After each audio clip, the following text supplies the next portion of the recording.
गायत्री, आप ठीक कह रही है, ये हाई लेवल मीटिंग है, यानी कि आप समझ लीजिए कि इसको फाइनल टच कह सकते हैं कि दिया जा रहा है, क्योंकि लगातार मैराथन बैठक जो है वो हो रही है। हम देख रहे हैं लगातार 3 दिनों से ऐसे ही हो रहा है।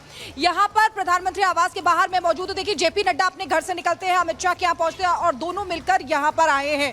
तो यहाँ पर 1 घंटे से ऊपर हो चुका है, 1 घंटे से ऊपर सभी यहाँ पर बैठे हुए हैं, विचार विमर्श किया जा रहा है। सबसे ज्यादा जो मेन है वो ये है कि मंत्रिमंडल को लेकर यहाँ पर खास तौर से चर्चा की जा रही है कि मंत्रिमंडल का स्वरूप आखिर कैसा होगा, किस तरीके से बीजेपी उसका फॉर्मूला तय करती है। क्योंकि 2019 और 2014 की अगर बात करें तो वहां पर तस्वीर दूसरी थी, क्योंकि उस समय बहुमत में बीजेपी थी, लेकिन इस बार तस्वीर दूसरी है। चैलेंज एक बड़ा है बीजेपी के सामने कि एनडीए के जो तमाम घटक दल है उनको भी खुश रखना है, ताकि 5 साल तक लगातार ये सरकार सभी के समर्थन से चलती रहे। तो ऐसे में विचार विमर्श भरपूर किया जा रहा है और यहाँ पर जो मीटिंग हो रही है, यहाँ पर कह सकते हैं कि फाइनल जो स्वरूप है वो देने की कोशिश यहाँ पर की जा रही है, क्योंकि कल जो है, कल का दिन बहुत महत्वपूर्ण है। प्रधानमंत्री नरेंद्र मोदी का शपथ ग्रहण समारोह है, तमाम मिनिस्टर्स जो है वो भी वहां पर शपथ लेंगे। तो ऐसे में उससे पहले आज ये काम पूरा कर दिया जाएगा। आपके पास हम लौट रहे हैं, ये देखिए सुरक्षा व्यवस्था किस तरीके से चाक चौबंद की गई है, ये सीधी तस्वीर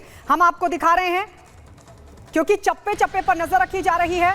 आपको बता दें, ड्रोन उड़ाने पर भी रोक लगा दी गई है और ये सब कुछ सुरक्षा के मद्देनजर लिया गया है। जतिन को भी आप देख रहे हैं, हमारे सहयोगी जतिन भी वहां पर मौजूद हैं। के शपथ ग्रहण समारोह को लेकर नई दिल्ली इलाके में सुरक्षा के पुख्ता इंतजाम किए गए हैं। तमाम स्नाइपर हो, एनएसजी हो, पैरामिलिट्री फोर्सेस हो, दिल्ली पुलिस, हर किसी को अपनी जिम्मेदारी दी गई है और उसी के तहत उनका डिप्लॉयमेंट भी किया गया है। इस वक्त हम कर्तव्य पथ पर मौजूद हैं और तस्वीरें अगर मैं आपको यहां पर दिखाऊं तो सामने आपको राष्ट्रपति भवन नजर आ जाएगा। जितने भी राष्ट्रीय अध्यक्ष इस शपथ ग्रहण समारोह में शामिल होने पहुंचेंगे वो इसी रास्ते से होते हुए राष्ट्रपति भवन जाएंगे, जिसको देखते हुए सुरक्षा के पुख्ता इंतजाम किए गए हैं, मल्टी लेयर सिक्योरिटी बनाई गई है। और आप कर्तव्य पथ के पास इस तरीके के शामियाने देखेंगे। दरअसल ये सिक्योरिटी फोर्सेस के लिए इस तरीके के टेंट यहाँ पर लगाए गए हैं, क्योंकि गर्मी बहुत है। बताया जा रहा है कि 2 बजे के आसपास ये पूरा जो इलाका है इसको बंद कर दिया जाएगा। यहाँ पे किसी भी तरीके की आवाजाही, किसी भी तरीके के व्हीकल्स की एंट्री यहाँ पर नहीं होगी और आसपास के जो रोड है वहाँ पर जिनके पास पासेस होंगे राष्ट्रपति भवन में जाने के, सिर्फ उन्हीं के व्हीकल्स को अलाउड किया जाएगा। और उसी के चलते आप देखेंगे कर्तव्य पथ पर इस तरीके के जो बैरिकेड्स हैं वो लगाए गए हैं। साथ ही आप जो पूरा लॉन देखेंगे, जो कि एक तरीके से मीडिया पार्किंग भी हुआ करती है, वहाँ पर भी दिल्ली पुलिस के बड़े बड़े टेंट लगाए गए हैं, ताकि जो भी डिप्लॉयमेंट होगा वो इसी कर्तव्य पथ के आसपास होगा। जितने भी वीआईपीज आएंगे अंदर जो एक तरीके से प्रेसिडेंट हाउस के अंदर जो पार्किंग है वहां पर होगी, लेकिन सिक्योरिटी ऑफिसर्स की जो पार्किंग है वो विजय चौक और आसपास के इलाकों में होगी। बताया जा रहा है कि 9 तारीख को तकरीबन 7:30 बजे के आसपास का वो समय है जब प्रधानमंत्री नरेंद्र मोदी तीसरी बार जो है वो प्रधानमंत्री पद की शपथ लेंगे। लेकिन उस दौरान कई जो हमारे एक तरीके से नेबर्स कंट्रीज हैं उनके राष्ट्रीय अध्यक्ष भी यहाँ पर होंगे। उनकी सिक्योरिटी को लेकर उनका जो पूरा प्रोटोकॉल है उसको फॉलो किया जाएगा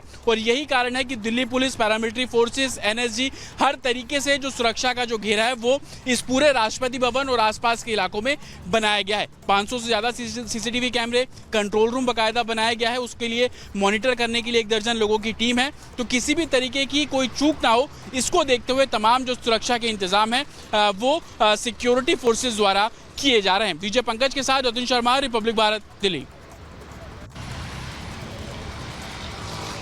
जतिन को आप सुन रहे थे और दिल्ली में शपथ ग्रहण समारोह को लेकर जो सुरक्षा व्यवस्था कंट्रोल रूम के भीतर से हमारे सहयोगी जतिन ने जायजा लिया, ये वो रिपोर्ट आपको दिखाते हैं।